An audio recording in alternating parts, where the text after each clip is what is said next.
The protagonist is identifying herself as a cinnamon girl. She is identifying herself using something that came from her lover. She hasn't been hurt yet, but there's still a possibility it'll happen. Kind of feels like the protagonist is walking on eggshells. Make me view the protagonist and their romantic partner as two parallel lines. Parallel lines are always next to one another. They're always very close by, but they never touch. Cinnamon is a spice. It's never the main ingredient, unless you're talking about like a cinnamon bun, I guess.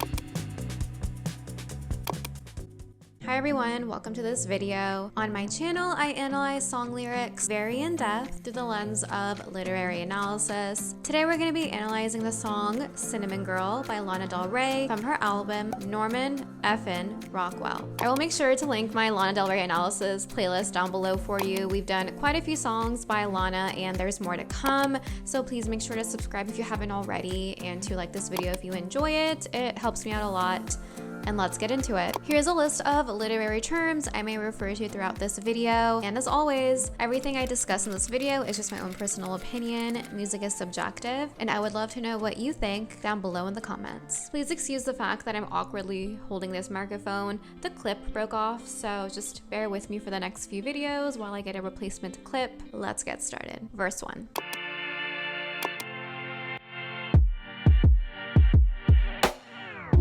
Cinnamon is a spice. It's often described as sweet, but also a little bit spicy. Since this song is literally called Cinnamon Girl, as a listener, I'm gonna place a lot of significance on the very first line here because cinnamon is mentioned. The protagonist is identifying herself as a cinnamon girl. She is identifying herself using something that came from her lover. The cinnamon isn't from something that the protagonist consumed themselves. That creates a very specific type of dynamic here. Another thing I want to mention is that having something in your teeth is usually not a super pleasant experience. Just aesthetically, it doesn't look super cute, but also sometimes it's hard to get things out that are in your teeth. Logistically, the cinnamon is very much embedded within the protagonist's teeth. It's not on the surface of her teeth, it's in between. The fact that this love interest is touching the protagonist makes me think that they were in an embrace. It's so hard for me to say that. An embrace. They were in an embrace. The fact that the protagonist's love interest is touching her brings forth a feeling of intimacy. For me, I imagine them kissing and then she's like, OMG, I have cinnamon in my teeth. I'm gonna go floss, I guess. Hashtag flossing is important. All the pills that you take, violet, blue, green, red, to keep me at arm's length, don't work. So we have a mention of pills here. These could be prescription pills, pills that are necessary for this love interest's illness if they have one, or it could be referring to recreational pills. Pills can create an altered state. I discussed the concept of altered states much more in depth in my analysis of the song Cruel Summer by Taylor Swift, which I will link down below. Since there are so many pills here, I am inclined to believe that this is recreational. We are being told that this love interest is using them to enter into an altered state to kind of dissociate from reality, which is pretty concerning in my opinion. Does this protagonist's love interest have a substance abuse problem? That's possible. They could also just be like ill and maybe they need lots of medication. However, I'm inclined to believe that this is dealing with substance abuse. I find it interesting that the protagonist says her love interest is taking these pills to keep her at arm's length. So does this love interest have a substance abuse problem, just generally speaking, or are they taking these pills just to get away from the protagonist? That's another thing that's a little bit concerning to me. If someone is taking substances to try to dissociate away from you specifically, maybe that's not someone you should be in a relationship with. This is a little bit reminiscent of the relationship dynamic we had in Black Beauty, another song by Lana Del Rey that I analyzed, which I will link below for you. The protagonist says that she finds her way back in, which could be positive. It could be suggesting that the protagonist is willing to stand by her love interest. So while the protagonist may think it's positive that they're bringing this person out of this altered state, maybe the other person doesn't appreciate it that much. It goes back to what I talked about in my Black Beauty analysis. You can't help anyone without them wanting your help. There's only so much you could do. The diction that concerns me a little bit in this verse is the last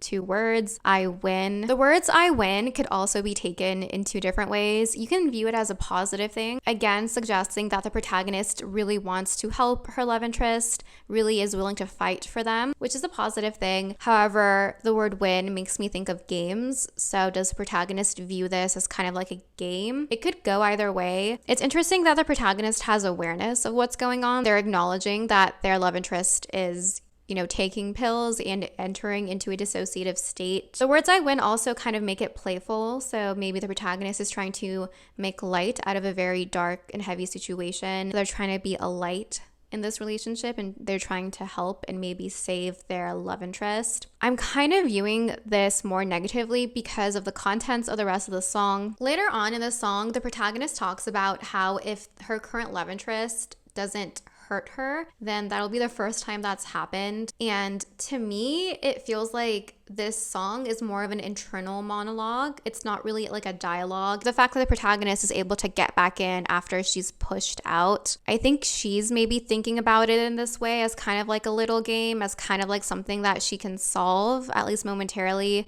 But I don't think a discussion has been had about this issue, and I don't know how the love interest feels. So that's something that kind of, first of all, makes me sad, but it also makes me view this dynamic in a little bit more of a negative light. Also, the word push is pretty intense in my opinion. When you push something, it's usually with an intent. Chorus. There's things I want to say to you, but I'll just let you live. Those two lyrics are so incredibly heartbreaking. When I read that, it makes me think the protagonist views herself as a nuisance, as someone who perhaps is annoying. And that's very heartbreaking. I don't know if that's something due to the protagonist's own life experiences or if it's something that is exclusive to this specific relationship. I don't know if it's something that this love interest made the protagonist feel. But regardless, it's very sad. It's never a good sign when you don't feel comfortable discussing things with your romantic partner. You should be able to talk about whatever you want. It should feel like a safe space and you should not feel annoying or like a nuisance. So that's another kind of red flag to me about the dynamic of this relationship. I also want to acknowledge that sometimes maybe people just internalize things just based on the experiences they've had in the past, and it sounds like this protagonist has not had the best experiences in love, but sometimes based on, life experiences, we believe things about ourselves that are not true. Someone may believe that they're annoying and that their opinions don't matter just based on how they were treated in the past, but that is literally not true. If you're that person, you're wrong. Your opinions do matter and you're not annoying. So that could be what's going on here as well. Regardless, this is very heartbreaking to hear and it makes me feel very emo, especially because the protagonist says she just wants to let them live. It's as if the protagonist believes that saying anything, discussing their emotions will be so detrimental to this other person's way of life that it's better just to keep quiet. It kind of feels like the protagonist is walking on eggshells. And again, it could be due to this love interest, or it could just be due to past trauma the protagonist has experienced in relationships. But these two lyrics are what make me think that this whole song is an internal monologue. The first two lines of this verse make me view the protagonist and their romantic partner as two parallel lines. Parallel lines are always next to one another. They're always very close by, but they never touch. This protagonist is in a relationship with someone, but they're not really being emotionally intimate with them. Do you know what I mean? They're not comfortable sharing their thoughts with this person. So it's kind of like they never get to experience anything of depth or substance. So one of the things a protagonist would tell her love interest is if they hold her without hurting her, they'll be the first who ever did. The word if is very significant in my opinion. It's conditional. It makes me think that the protagonist doesn't know for sure if this person will hurt her or not. Do you know what I mean? They're still kind of waiting to see if any hurt will emerge from this relationship. I do get that walking on eggshells feeling with this lyric as well. It's kind of like the protagonist is holding their breath. And again, I think this is due to past trauma, due to their previous experiences, as we're told in this lyric. But also their romantic partner doesn't seem to be checked in 100% of the time. So that's another layer to everything. I'm very empathetic towards the protagonist because I feel like they're in a very vulnerable place right now, just emotionally and also like literally in this relationship. I always keep going back to the fact that the protagonist is identifying herself through the actions of her love interest, right? She got the cinnamon from the love interest and she's calling herself Cinnamon Girl.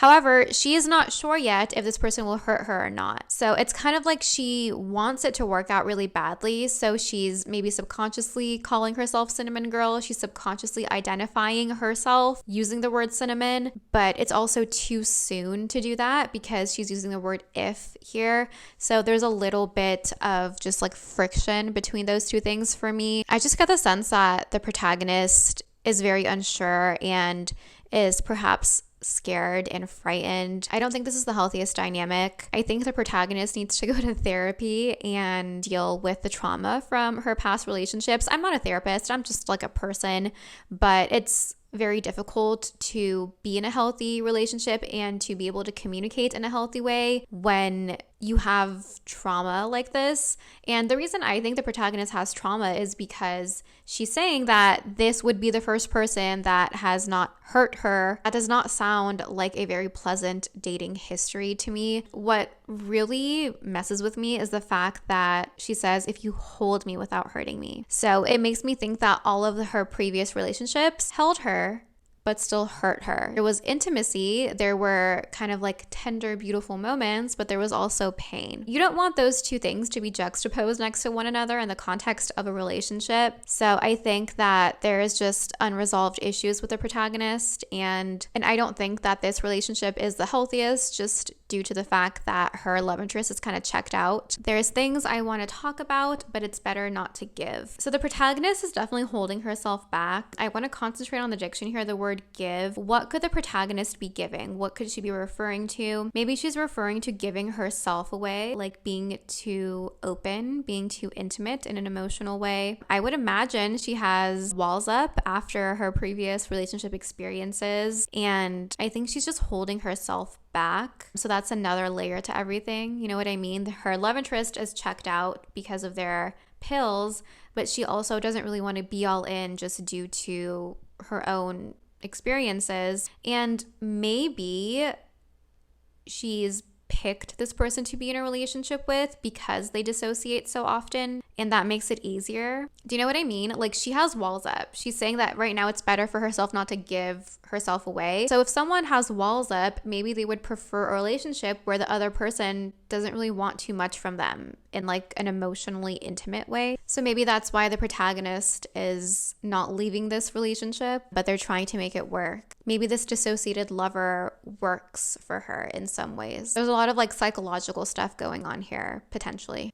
Again, I'm not a psychologist. And then we have repetition of the lyrics, but if you hold me without hurting me, you'll be the first who ever did. I always talk about how repetition signifies significance. It really draws your attention to what's being said. The fact that this person may be the first person to hold her and not hurt her, I think that is something that really messes with the protagonist. That's what the repetition is kind of suggesting to me. It's kind of like a thought that they always have in the back of their mind. It's kind of on repeat for them. The second time it's repeated, I get a little bit of nervous energy from it. It has a different connotation for me. And again, this is just my own interpretation. I think the protagonist in this verse is kind of thinking through how open they want to be with their romantic partner. But the fact that those lyrics are repeated at the end, to me, suggests that the protagonist has decided not to be open with them just yet. Because once you open up to someone and you talk about certain things, there's no going back. The dynamic is going to shift, and perhaps the protagonist is scared for that shift. As she hasn't been hurt yet by this person, but there's still a possibility it'll happen. So I think she just kind of wants to stay where she's at right now. It's not the most positive place, but I think she views it as a safer place. Verse 2. What really strikes me about this verse is that it doesn't say you're the first who ever did. It says be the first who ever did, which to me indicates that this hasn't happened yet. This is wishful thinking. This is an ideal that the protagonist is wanting, which is really heartbreaking. This song is really sad. She's kind of like wishing for this to happen. She's yearning for this to be true. The word hold connotes a feeling of safety. The word love is romantic. The word touch suggests acts of physical intimacy, and the word honey is a term of endearment. Honey is sweet, so that's kind of cute, right? The protagonist wants to share all of these things with her love interest. She wants to share something sweet like honey. She wants to be physically intimate, romantic, and she wants to feel safe. That's what all of those words are suggesting to me. It's very beautiful. It's very cute. You know, she just wants to be loved in a safe way, which is not asking for too much at all. Everyone deserves that. However, I don't think she's sure yet that this love interest will be able to provide that for her. She's really existing in kind of a purgatory of sorts. She doesn't have answers about whether this person will hurt her or not, but she's very silently yearning for this and hoping that those things will happen.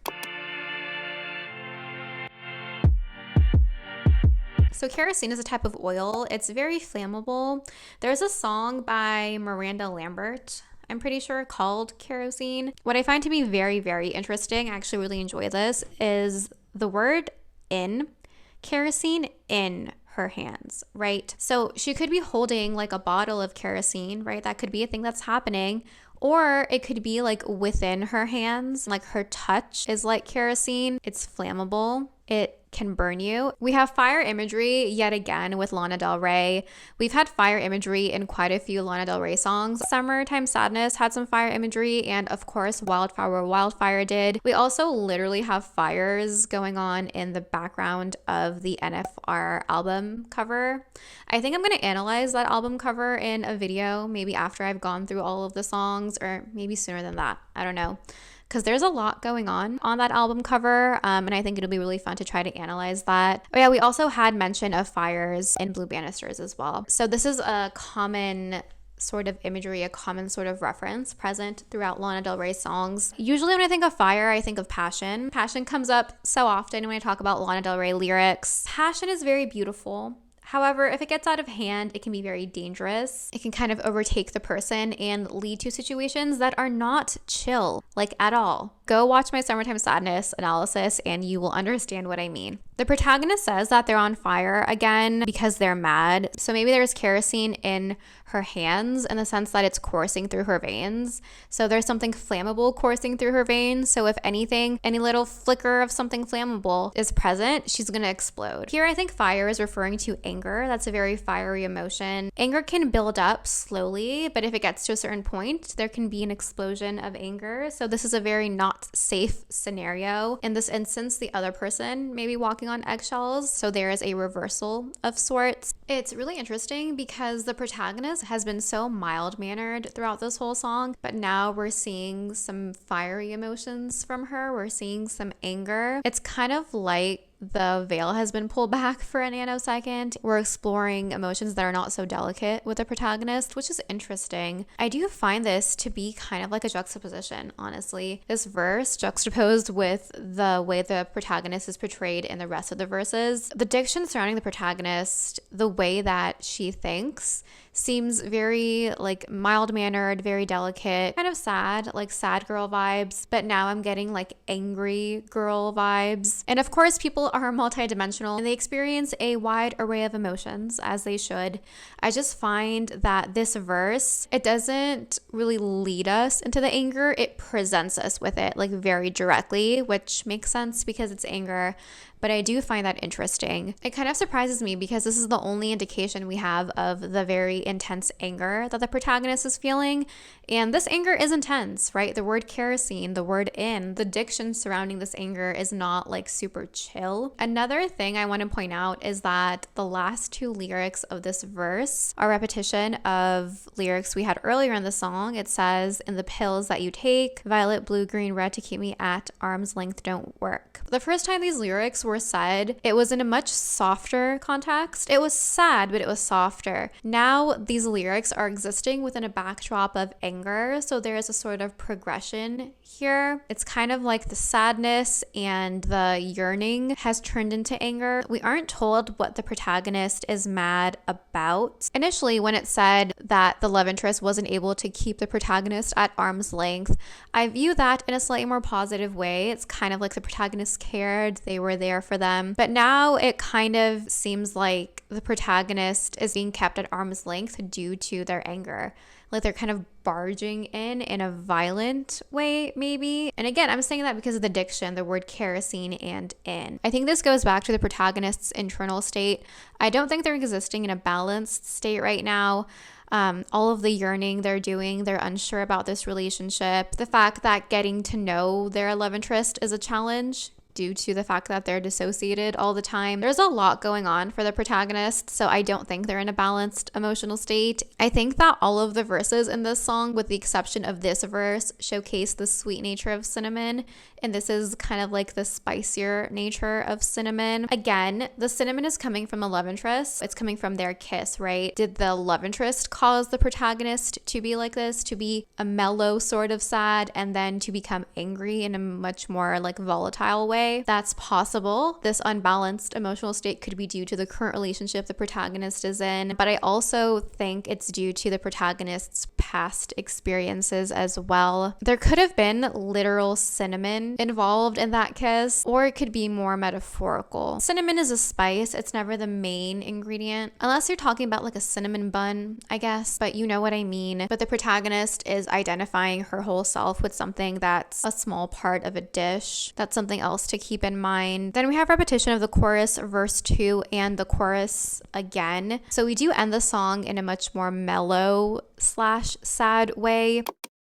I do view the entirety of the song as an internal monologue of sorts. I think the protagonist is very unsure of where she stands with her romantic partner and where she stands with herself as well. I think she has a lot to figure out. I personally view cinnamon, the flavor profile of cinnamon being showcased here, as kind of spicy and then kind of sweet, but it's a sad sort of sweet. I view the fact that the cinnamon is coming from a love interest as showcasing a sort of dependence the protagonist may have on the love interest. The love interest is literally defining her in a way. Do you know what I mean? And I don't think they meant to define her. I think she's allowing them to, or she like needs them to or wants them to. I definitely do empathize with the protagonist here. I think that they really need to focus on themselves and try to get to a safe place within themselves first. That's all I have for the lyrics of this song. Please let me know what you guys think down below in the comments. I would love to hear your take as always. If you feel inclined, please like and subscribe. It really helps out my channel. Thank you for watching.